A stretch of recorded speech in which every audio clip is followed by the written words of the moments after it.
Good afternoon, everyone, and welcome to Unlock the Stock with Calgro M3, which is a returning stock to this platform. Unlock the Stock is specifically formulated for retail investors so that they can get some access to corporate management and get to know them and their companies just a little bit better. This event is sponsored by A2X, which is a stock exchange that plays a vital role in the progression of the South African financial markets.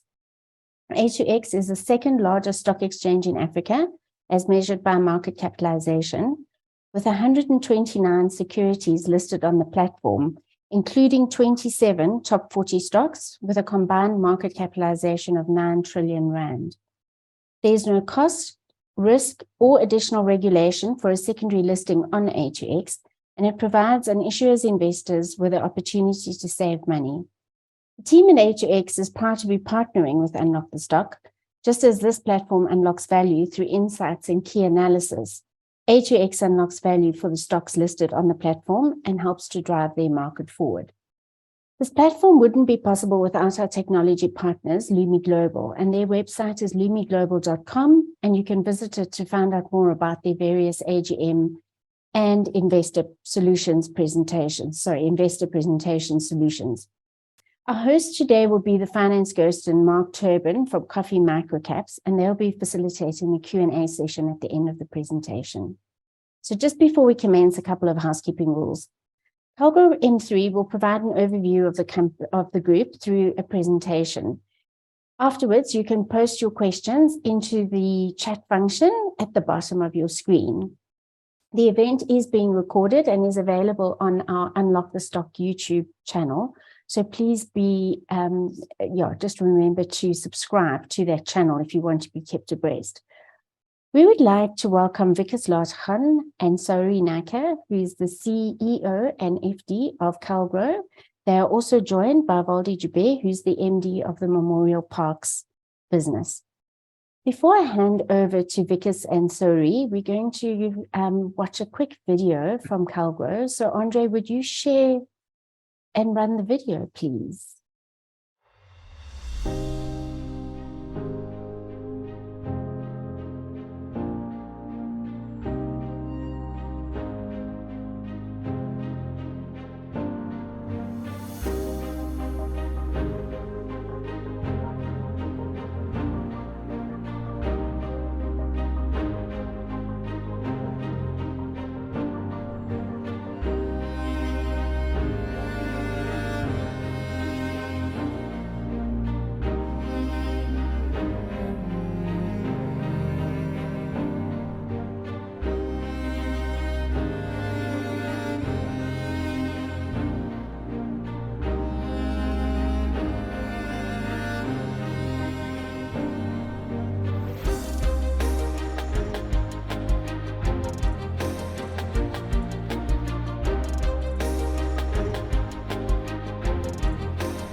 That was a really stunning overview of all the beautiful homes and memorial parks that you guys build and put out into the market. So without any further ado, Wikus, I'm going to hand over to you. And sorry, would you share your screen and go ahead with the presentation, please?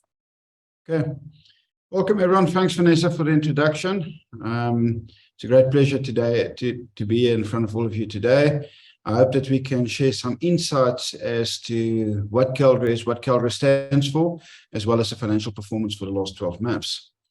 I'm going to completely follow the order. Just a core message I want to start with today is by saying we now have two businesses, both performing. That's in the middle of the screen. Developments of Memorial Parks, and some of you might ask, but Memorial Parks had the more difficult year. It's actually slightly down. It has been performing towards the end of the year. Baldy took over on 1 March, and the last 3 months we actually had our best 3 months ever, including the COVID period, showing that that business is back on track. We're well diversified, over 9 projects currently generating cash, 2 provinces, and then these various income groups within that. And then lastly, our robust balance sheet, we believe the best and the strongest balance sheet on a balanced approach ever, as well as our best year in terms of income statement ever.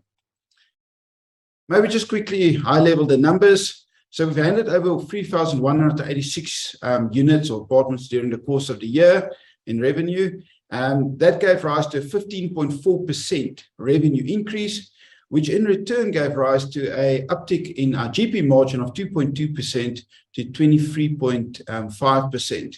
Now that number is very significant for us. So if I can just stop there quickly for a moment, what we've done during the course of the last 3-4 years, we really had a hard look at how do we design these bigger projects, the layouts, the construction area, how much construction area is actually built for saleable area.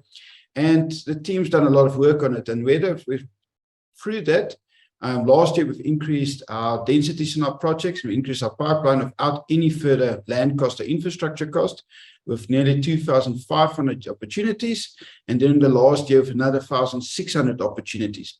That benefit is not yet in the GP margin. That will come in future years, because every town planning you do now, you get approved, the revenue is roughly 24 months away, because we only account revenue once we transfer the unit to the actual client and gets paid for that.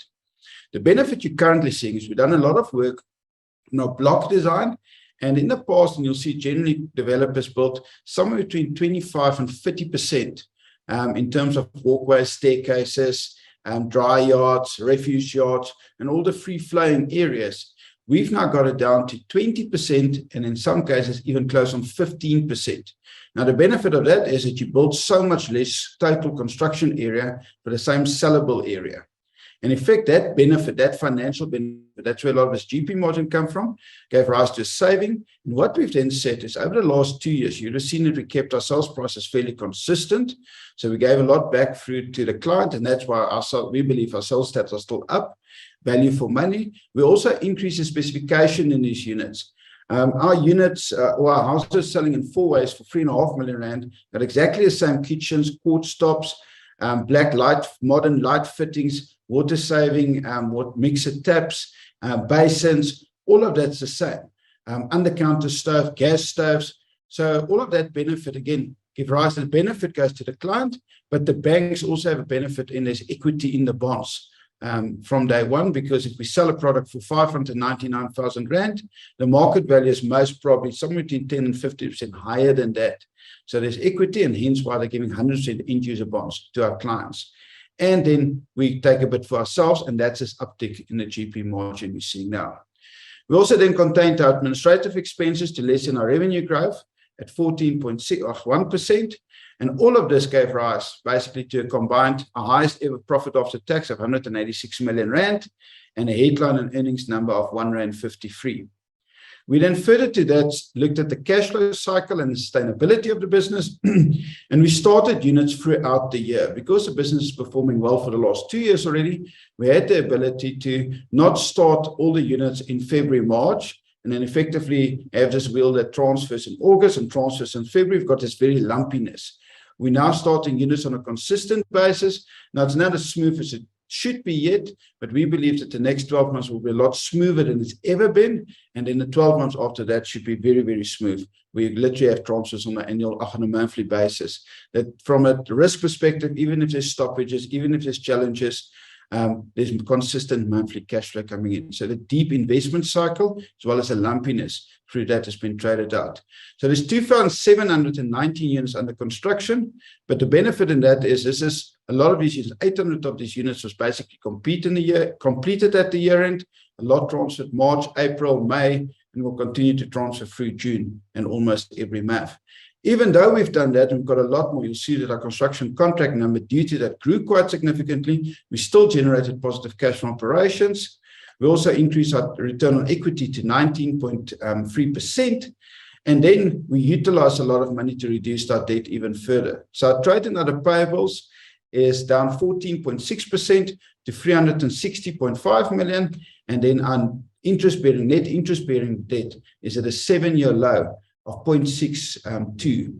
Now, if you look at the total liabilities, sorry, a 10-year low of 0.62. If you look at the total liabilities, over the last 7 years, it's at a low of 7-year, but just from 1 March 2019, basically over a 4-year cycle, we brought it down in real cash terms of 652 million rand, from 1.89 billion rand to now just over 1.25 billion rand. So to us, quite a significant achievement, and it's also showing where the cash went to. We're now at a position where we believe the liabilities is low enough, it's sustainable, and there's other capital places we can invest the capital in. Through all of this, we haven't forgotten about the things that really matter, the environment, the social aspects, and the governance. So we are now 44.8% women. We still have a strive for 50% to be properly transformed in that regard. We had 0 fatalities. We had 0 stoppages due to unrest. We're still a level 1 empowerment contributor, and we're ISO registered. And I think that just speaks to the relationship we have within these communities. How do we manage that as well? Is if you look at our corporate social investment, we focus on education, we focus on recreational facilities in this development, and a lot of training and upliftment. Once we leave an area, people must be able to stay behind and have a job. If you look at our areas, we don't focus on, or we don't strive for 50% local labor. We strive a lot higher. Most projects are somewhere between 60 and 70%. In our Ballard project during this year, we had an independent audit done by DBSA, where in an 18-month cycle, we never dropped below 90% local labor. Now, that's people that typically previously was unemployed in the Delft area, which is very gangsterism-driven, and shows what impact we have in these communities. And of course, we are still a United Nations and bond signature. If you look at the detail under the businesses, and maybe a picture says more than 1,000 words. If you look at these houses, so the middle of this picture is 308 on Kern. That's actually an apartment that sold below 600,000 rand. If you look to the right, the clubhouse, that's coincidentally on a 32 Pine project, but exactly the same clubhouse, exactly the same astroturfs are now in our Jabulani project. We're busy building one in Fleurhof in the new complex, same with Selfos as well as Bell. So we're rolling out everything that our houses that's selling in the 3.5 million rand market have. We're rolling out to the rest of the market. Again, value for money offering in there. So it's not just about creating a home for someone. It's really a lifestyle changing drive. That's just our Fleurhof project, showing the integration again. In short summary, our residential development up 17.3%. I've already said that we increased our pipeline of 1,600 units effectively with no additional cost for densification and design. Our GP margin to 23.1%. And these days, we don't rely on public sector or government to pay for our infrastructure. We do it ourselves. Infrastructure spent 249 million in the current year, and we're planning a further 150 million in the year to come. And I'll touch on the pipeline now. So, summary, 3,186 units under construction, handed over, 2,719 units under construction, total pipeline of 20,000 units, excluding the handed over and under construction. Of that, currently, we've got just short of 2,200 units already serviced. By October this year, we'll have a further 3,100 units fully serviced. And on most of these projects, the Balkan Link's already installed. So effectively fully serviced more than a quarter of this pipeline, 9 projects generating cash. And if you look at that pie chart in the left bottom corner, you'll see that Fleurhof still contributed 39% of the revenue of the group. We believe that will continue for this year and then start decreasing in comparison, where you'll see Jabulani, Bella, as well as Southfields contribute between 11 and 14%, and then Bridge City 9%. We would like to have 4 to 5 very similarly contributing projects, again, from a risk perspective and a sustainability perspective. And then, of course, after this pipeline, we intend starting another 1,750 units during the course of the year. So we're still very positive. A lot of focus we go forward on revenue diversification between these things. Our marketing is, we believe there's a strong market demand. And at this stage, as we sit here, our pre-order book is the strongest it's ever been. Again, I think it speaks to the value for money offering.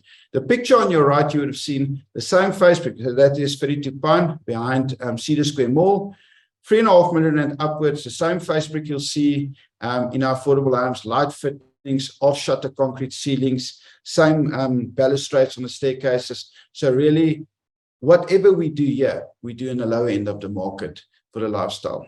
From a Memorial Park perspective, we're now at the point where we are slightly down. It was down 26% in terms of cash generation. In this business, very important that we focus on cash generation because the revenue and the profits are not really illustrative of what the benefit in this business is. I hope that every one of you saw the sickle behind me. We have to just illustrate that we understand this business. So what we've done during the year and why the last 3 months was so much better, we focused on more data-driven marketing, more analytical marketing, and it's definitely paying off. Our GP margin is slightly down from the 50% target. We hope to have it back within the next 12 months to that due to increased sales numbers starting to come through. From an affordability perspective, so developments, you would have already seen it, that less square meters gave rise to keeping sales prices more consistent, value for money offering, and that's how we dealt with economic challenges and affordability. In the Memorial Park business, we had the same challenges. So because we already created the park and the assets already there, we can do deferred payments because there's no real detriment to the group. And we've implemented a lay-by offering where clients have up to 24 months interest-free to pay us down for their graves. And the benefit of that is just becomes so much more affordable to everyone. That business, we only account for the revenue once we receive the last installment. So a big deferred revenue amount. You'll see 12.4 million at the year end. Currently, it's a lot greater. That was sold through the stool, of which 8.9 million will be received within the next 12 months. Again, going forward in this business, we believe there's a strong market demand. We'll continue to focus on our marketing and our sales and the various, let's call it more brand awareness here. Our biggest sales tools is people getting to the site, so attending funerals and the like. And then we're very excited that Bloemfontein Memorial Park received its rights. Sorry, thanks to load shedding, the generator's dipping. Our Bloemfontein Memorial Parks received its burial rights, and that's our first big rollout of a park that's not close to home. And we still believe in this business and will continue to invest in it.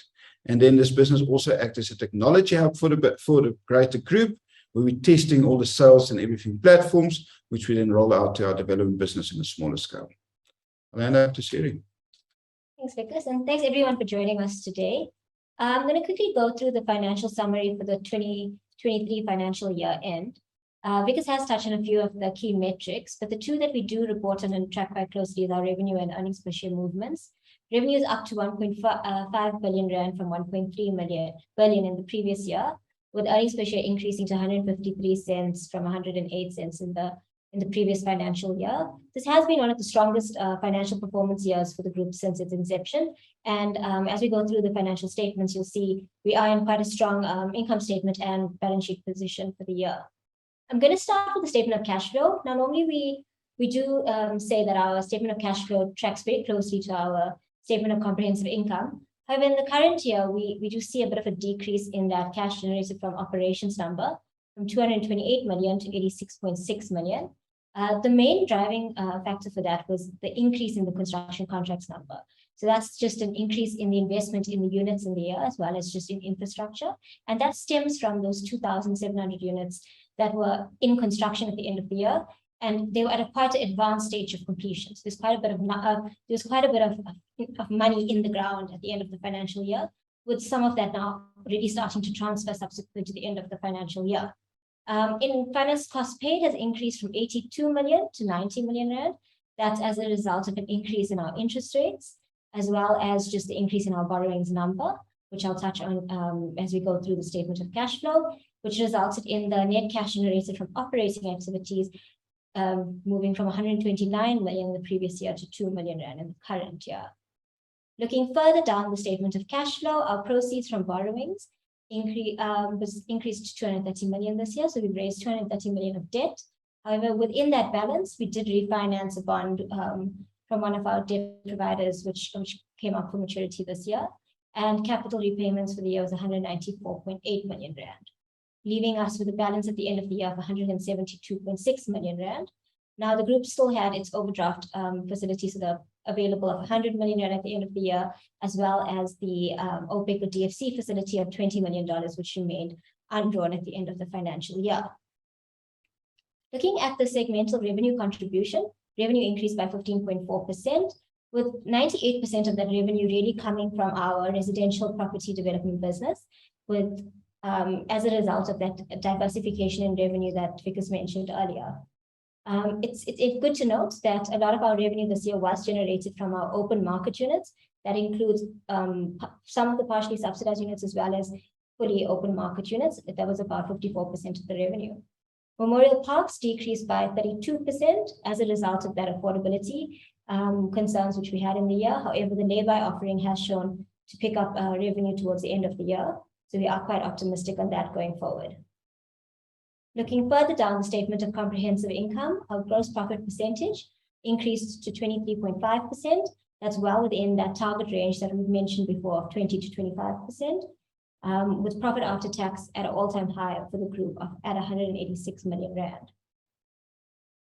Then just on the statement of financial position, that increase in construction contracts, which I alluded to on the statement of cash flow, increased by, is as a result of those units under construction as well as infrastructure. The infrastructure is looked at in two different ways. It's looked at as units which we need to deliver in the current year, as well as units to deliver our pipeline in the future. So it's a bit of a split between the two. However, this will start liquidating in the current financial year. However, the balance does replenish itself as we do more infrastructure work and top structure units. Looking further down the statement of financial position, trade and other payables has decreased in the current year.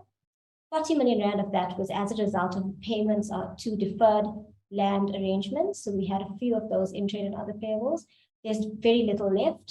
So our payables balance has come down quite a bit over the last couple of years. And borrowings I have touched on in the statement of cash flow. But with regards to borrowings, I just want to go through our maturity analysis for the next 5 years. We do have a few maturities coming up. We will relook at refinancing or possibilities of refinancing too as each of these maturities fall due. However, currently, of the 282 million rand, 155 million rand was refinanced subsequent to the end of the financial year, which relates to the Propako facility, of which we've already settled the first payment in March 2024.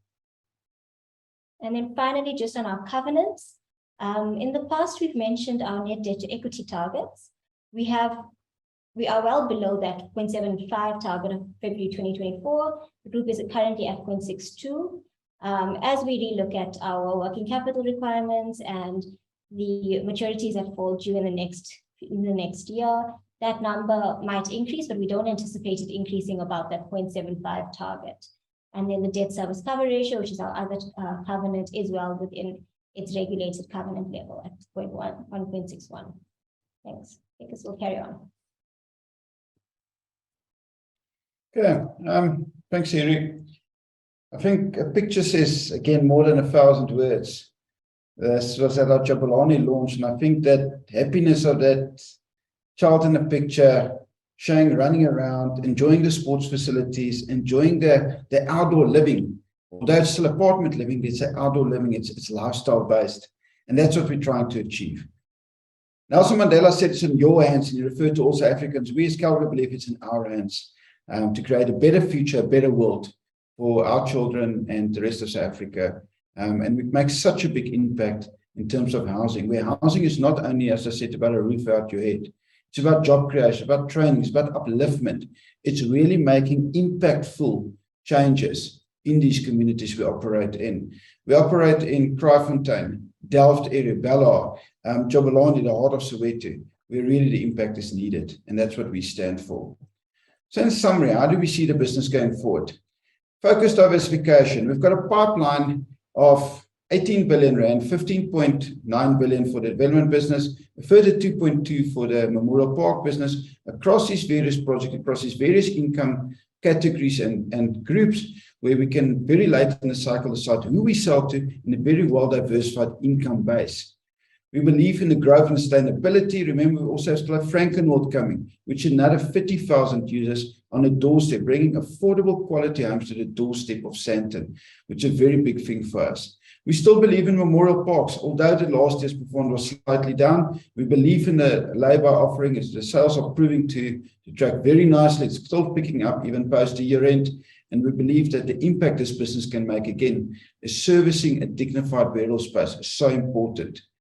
I've said enough throughout the presentation on tailored products. It's no longer about our house. It's about the quality of the kitchen, the quality of the tiles, the quality of the bathroom, the sanitary ware, the water-saving mechanisms we've implemented. Only on one of our construction sites still are we building with dam water, or let's call it public water. Everywhere else we did building with boreholes. We were the first people in Cape Town when Cape Town started having droughts to implement all these measures. If you look from an energy perspective, throughout the pictures you'd have seen, solar panels, split users, gas reticulation, heat pumps, all of those have been implemented and will continue to implement. It's all about sustainability and about really uplifting people. We believe that we've been in the market so long. If you look at this market, one of the bigger players, if not the biggest in the affordable market, and we understand our client, we understand our market. If you look from a profitability outlook, and I'm going to discuss it with point 7, the financial strength. It's been our best year from an income statement perspective. We've got way further units under construction, way further progress than ever before. We've got a stronger order book than ever before. If you look from a balance sheet perspective, our net debt to equity at a 10-year low, our total liabilities, the 7-year low, after we reduced it in cash value of 652 million rand over the last 4 years only. So a lot of focus that went into this balance sheet, lots of balance sheet strength to come through. And we believe we've got a balance sheet and free cash flow, free facilities, liquid facilities to continue grow this business. And I believe that speaks for itself. Once you get to we bought back already just short of 13%, I think just roughly 18.2 million shares post the year end. The average price currently is sitting at R2.48. Now, if you look at the headline earnings on this set of financials of R1.53 pre the buyback, it's really at almost like a 1.5 times earnings perspective we've bought this from, at a deep discount to tangible asset value. We also announced that towards the end of the year, we'll look at the dividend policy or implementing of a dividend policy. Now, why policy? We don't believe in once-off. Again, the sustainability, we need to commit to it annually. It will be linked to cash flow as well, so it won't only be based on profits. So very important for us. And then we made a very explicit statement throughout all our presentations, as well as our integrated report, that operations, we believe, got strong enough cash flow to even start to fund the start of Frankenwald, the land acquisition, the option fees, and the like, which should give investors quite a good indication of how strong we believe our cash generation will be going forward and how robust the balance sheet is. Again, just a picture on the right. Sorry, I keep referring to it. If you look at that, that's in our Ballard project. So that house actually sold for under R1 million. If you look at the quality of that kitchen, it's a single garage, freestanding house, 3 bedrooms, 2 bathrooms, best value for money in its class. And to close off with the claim core statement I started with, we believe that we've got 2 businesses that's performing across markets, across income groups, that are well diversified with very robust financial performance. Thank you for your time. We'll take questions. Yeah, thanks so much, Wikus and Sari. I'm now going to hand everyone over to the finance ghost and to Mark. And just as a reminder, you can post your questions in the chat function below. Thank you. Thanks, guys. Good to have you back on and give us an update once again. If I could just talk to the 3,000 completions that you're forecasting for the next 12 months. Is that something you want to do on a multi-year basis, Wikus? some years it might be 2.9, other years it might be like 3.3, but just in terms of long-term planning of project deliverables and cash flows, obviously, you know, is that something you're kind of targeting on a long-term basis to be in and around this 3,000, you know, every single year? Yeah, so thanks, Mark, for the question. We'll build it up to, I reckon, 4,000, just in excess of 4,000 units. We believe that's what, with our current structure, our current overhead structure, we can deliver. At some stage, we have it's not our highest revenue, just out of interest. I think the highest revenue is just over 1.8 billion. But at that stage, we're trying to deliver 5,000 units a year. We never want to go back there. I think if we can get to a sustainable level of somewhere between 4,000 and 4,500, it's not a switch. So you would have seen that we're building up very strategically and slowly to that. And then we believe that's a sustainability level. We don't want to go back to over 5,000, because then all your efficiencies and all the processes you created just start going out the door again, and then your gross profit margins start paying the price. So you work a lot harder in the end of the day for the same money. Also, what you've seen in the previous cycle, and we monitored very stringently, if you go back to the high growth years of Calgro, 2014, 15, 16, 17, what we've done is we grow very rapidly, but at the cost of the balance sheet. So although we're generating all this profit, more than the profit was reinvested every year that profit was re-geared, so the debt book grew considerably over that time. And then when we had the slightest of hiccups, okay, we had a big hiccup back in 2018, but when we had a hiccup, it all came tumbling down because of the high gearing and the like. So this time around, you'll see that we grow not at the cost of the balance sheet. In fact, we pride ourselves that we've strengthened the balance sheet through this growth, with that reduction of the liabilities of 650 million. So I think the 3,186 next year, I don't want to give too much out, but we hope to have a slight increase to that and increase it consistently till we get roughly to the 4,000, 4,500 level. Okay, great. Hello, Calgro team. Well done on a great result. You must be pretty proud. I actually want to pick up on that debt point. So I saw a comment in the results presentation, I think it was, that further reductions in debt are not necessarily being targeted at the moment. Is there a specific interest rate at which you'll change your mind? You know, you're running models and thinking that at some point that gets to be a different situation. I mean, obviously the expectation is for a raise today by the MPC, possibly more to come. What are your thoughts on that? Yeah, so the intention is not to reduce debt ongoing on a sustainable basis. So I think that was a statement we made. However, if the interest rate keep on rising, we believe it's temporarily, and we might, and that was a statement Sayuri made, that we've only refinanced 155 million off our 282. We believe we should have sufficient cash, and we might settle that facilities toward the end of the year.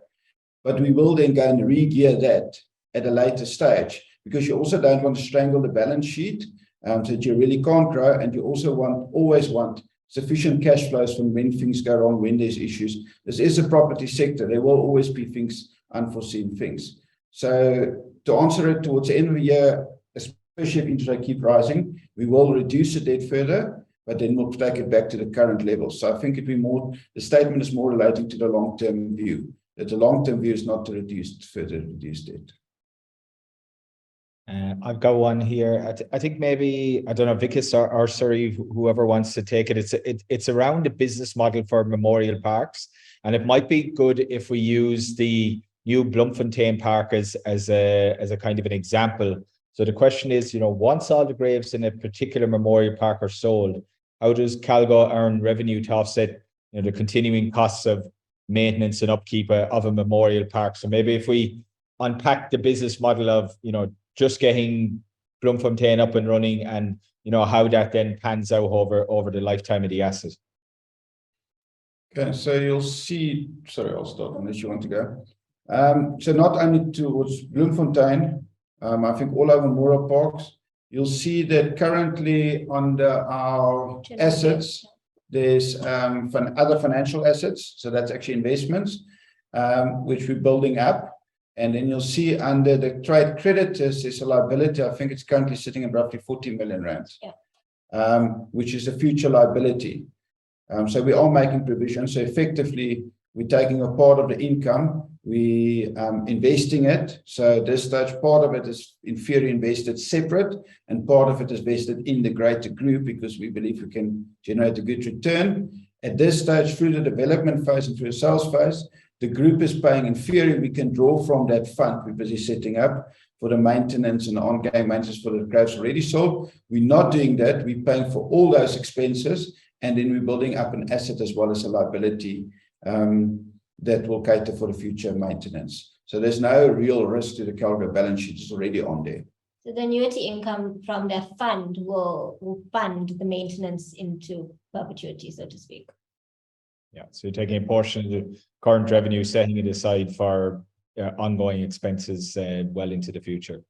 Yeah, correct. And if anything, it's most probably overcapitalized, not under. Well, interest rates are going in your favor for the annuity income stream anyway. That's one positive. Yeah, it depends on the group level. We still owe more than what that fund is worth. So. I've got a question here that's a little bit along the same lines, actually, but linked to the lifestyle center. Are there any ongoing running costs for the lifestyle centers the Calgro is exposed to? I would imagine once you've sold the units, it's either a sectional title or whatever it is, and that's how that is run. But I maybe just a confirmation there. And then there was also a point here. I'll read it to you as I got it. Please talk to the operational risks as per the annual report. I don't think we want to regurgitate the annual report here, but maybe one or two of the operational risks that you think, are kind of top of mind for you. It might be worth a mention. And as I say, are there any ongoing costs for each lifestyle center, or is that handed over and that's that? So there's no ongoing cost. So what we do with the Astra fields, we install them and we take out, which is part of our capital costs already occurred, we take out a maintenance plan on it. The same with the landscaping, I think for the first 3 years. It's handed over then to the body corporate, and the body corporate is part of the levy, so continue to fund it. We do assist, as I say, by having these upfront maintenance contracts on that. So there's no further cost. Yeah, I really don't want to go too much through the risk register. I think it's very summarized in a lot of detail in the integrated report. So the specific question, whoever asked the question can send it to us and we can address that separate. But I think if you go back to what keeps us awake at night, if I can restructure the question, it's really let's call it the macroeconomic environment of where we are, where South Africa is, where the world are, which impacts the consumer financial health. So one of our biggest risks is that from an operational perspective is that the banks don't provide our clients with 100% end-user bonds. I'm talking to the development business. Because a client that buys a 599,000 Rand unit do not have 10% or 60,000 Rand stashed away for a deposit. So we need the support of the banks. And we're currently mitigating that through all this upspecking, which we call best value for money or best in class. And I think it's safe to say that if you look at the quality as well as the specifications of what we're selling, the smallest unit we sell is a 2-bedroom, 1-bathroom. There's no one else that at this specification level sell a 2-bedroom, 1-bathroom unit in a complex with clubhouses, with lifestyle center, sport fields for 599,000 Rand. And therefore the banks are supporting us.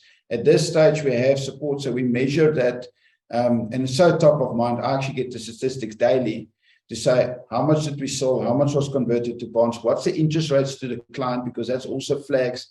Sometimes a bank wants to tell government they are giving bonds, but they're giving it at high interest rates, which the clients can't accept. So we're monitoring that effect. And then each bank actually pre-test going into these developments, we get acceptance of what appetite do they have, what percentage of this project they will take up on a phased approach.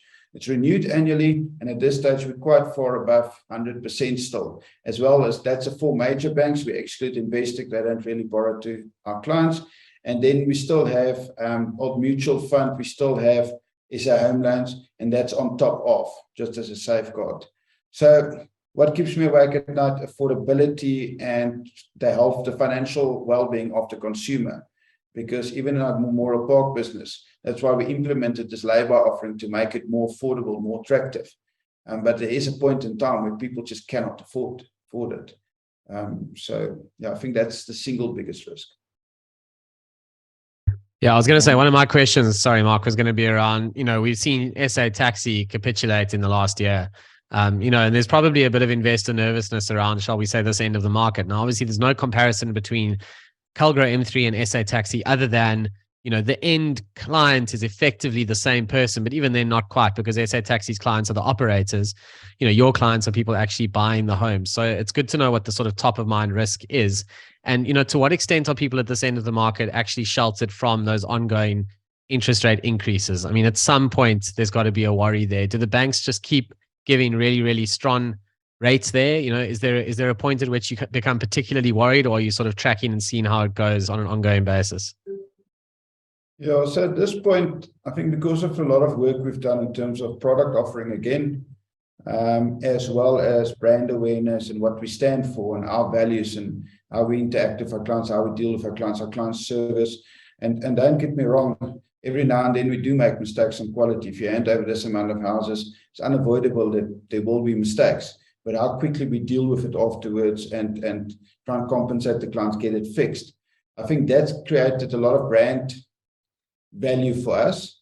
And at this stage, our year-on-year sales are still up, but we're getting more than double the amount of people through the door for it to be up. So our conversion rates are definitely down from people walking into ultimately a granted bank. Now, our bond grants are not down yet. But remember, we've been in the industry for a while, so we pre-evaluate the clients, we do our own financial checks before we submit to the banks. So from that perspective, we've also not seen an uptick in the banks, let's call it notional rate above prime or whatever their costings is, but it's definitely influencing the clients. I say we're converting less. The one benefit I think we have is that we're currently seeing a lot of people that used to stay in freestanding houses and the like, that unfortunately just cannot afford it anymore and thereby buying down. As well as, and again, I have to be sensitive my choice of words, there's been, if you work for public sector in South Africa, you've had very high consistent increases over the last few years.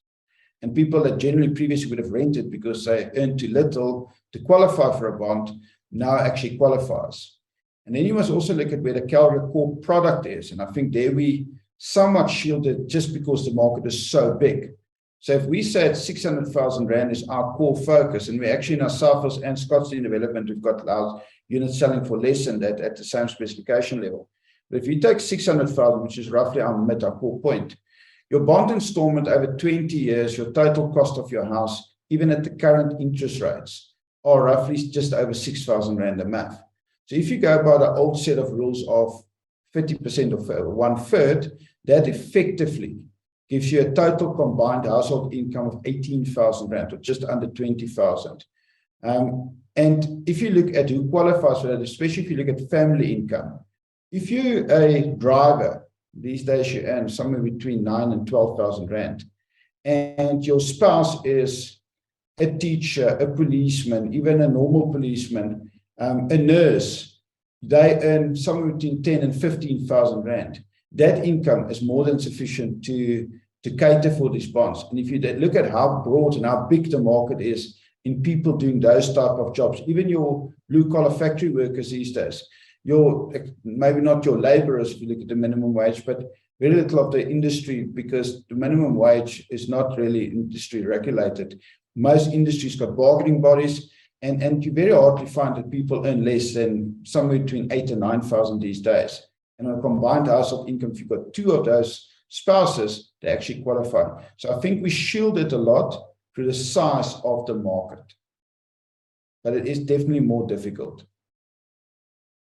Wikus, I just want to talk to, further expansions and, given the sorry state of municipal governments around the country, we've seen a lot of talk of, companies moving operations, a lot of the other real estate REITs, just kind of exclusively looking at the Western Cape for further developments, further expansions. I know you've got a lot of big projects happening up in Gauteng, but if we're looking 3, 4, 5 years down the line of where the next big new development is it going to be focused Cape Town, Western Cape, or are you still happy to look at potential projects in Gauteng or elsewhere in South Africa?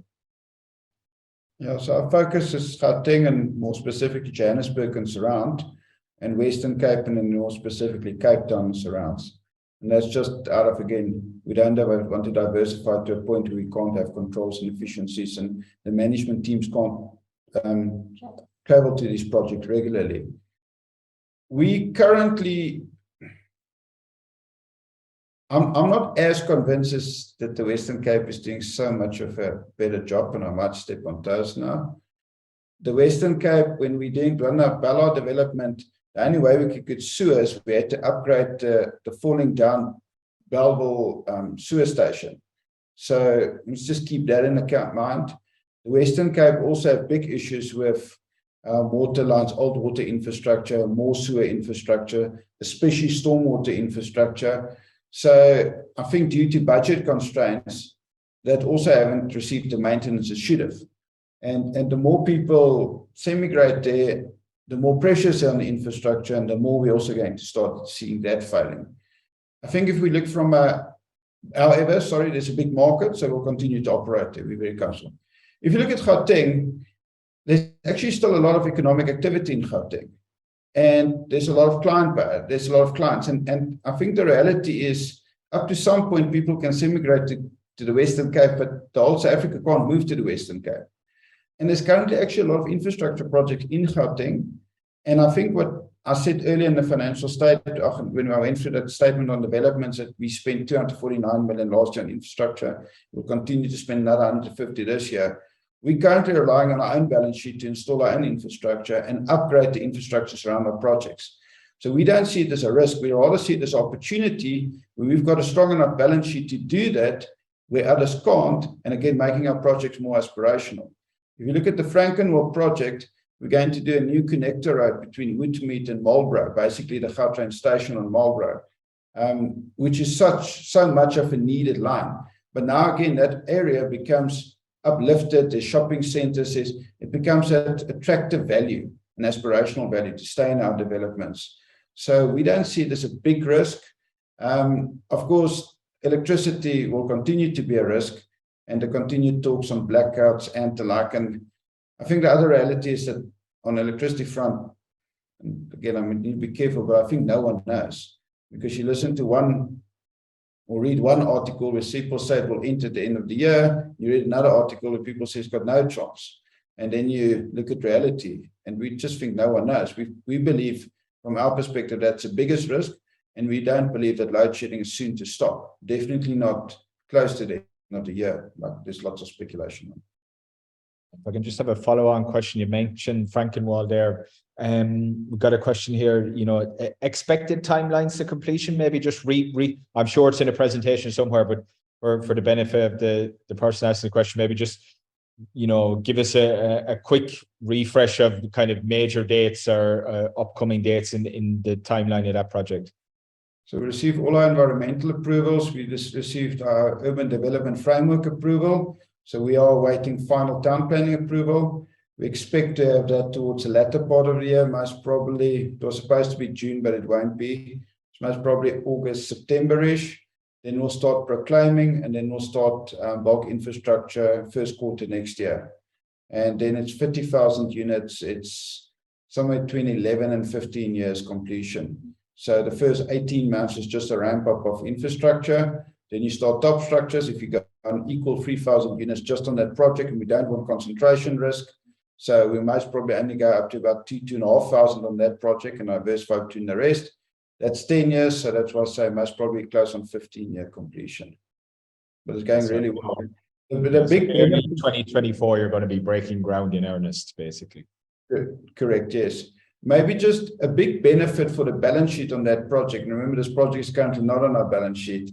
Is that we normally, if you look at Fleurhof started at 6,000 units, increased to 8, increased to 9. Today, it's nearly 15,000, 14,700 units, with we adding some additional pieces of land to that as well. We done the town planning on these projects in phases.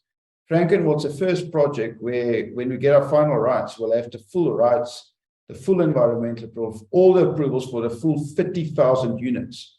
which from a value uplift perspective is major. Let the ghost back in here. Yeah, I'd like to get one question in. So if anyone thinks that when a company comes on to unlock the stock, that Mark and I don't come up with tough questions, you're about to realize that we do.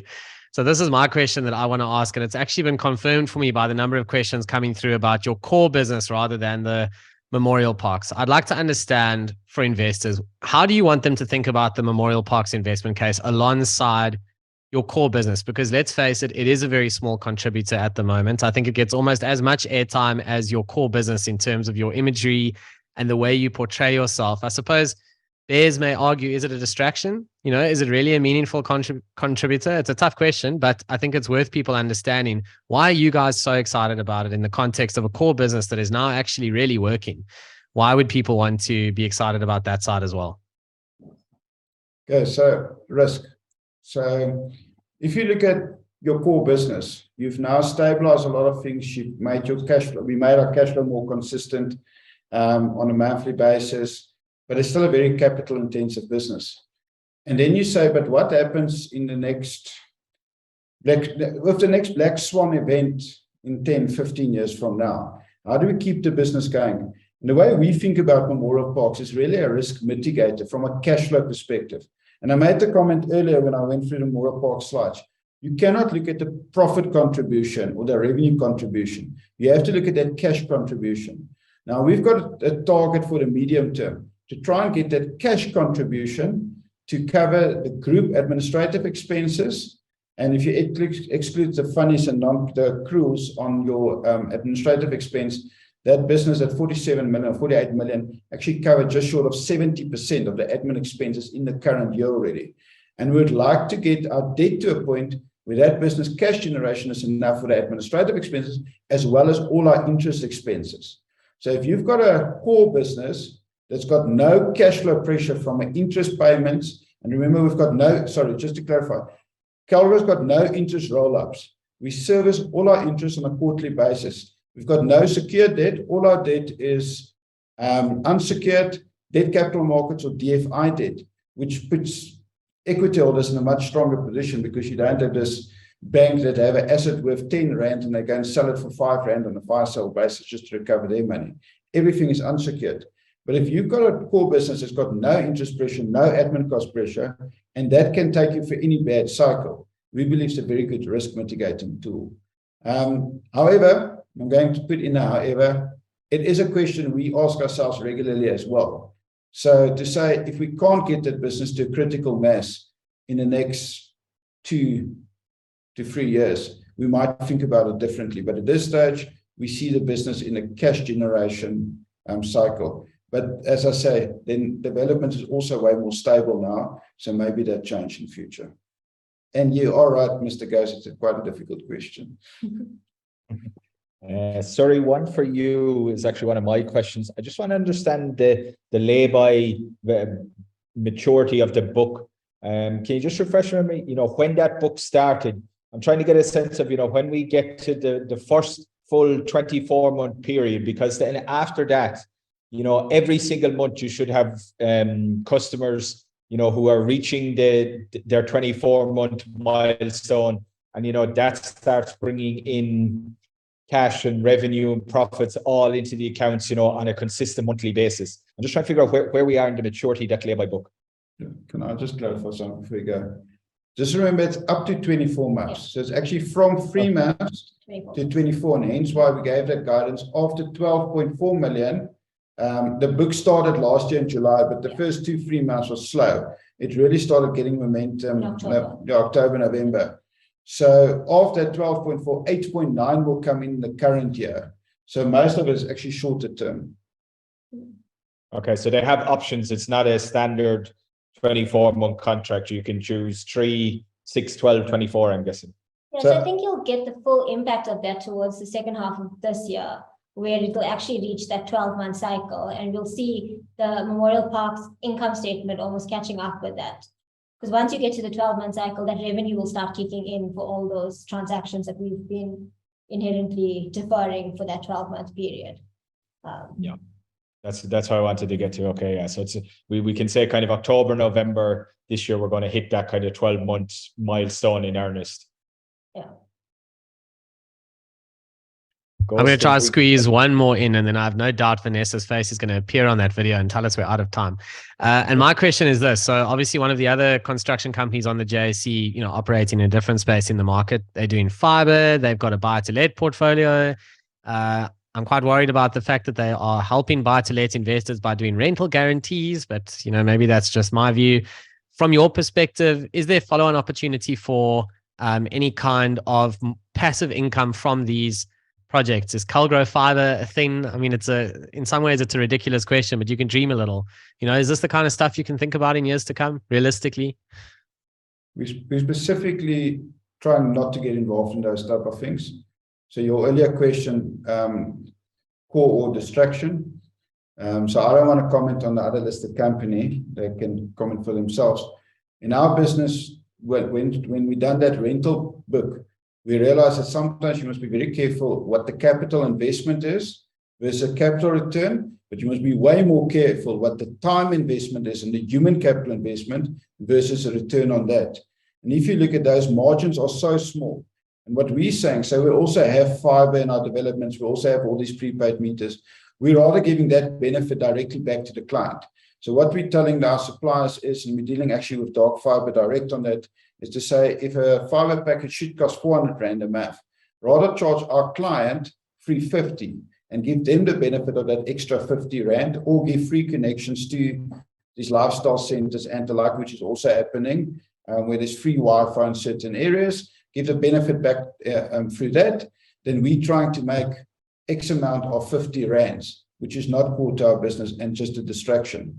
The other thing is, what we're careful of is, now if we've got a service delivery issue in a small business like the fiber or the metering, all of that, unfortunately it spills over to your core business, which is your sale of houses. We'd rather just focus on the sale of houses as well as Memorial Parks, and make sure that service delivery is spot on.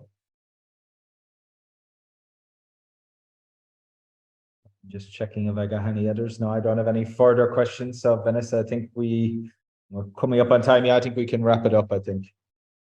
Okay, great. Thank you very much, Mark and the Finance Ghost. And then to everyone who participated today, thank you.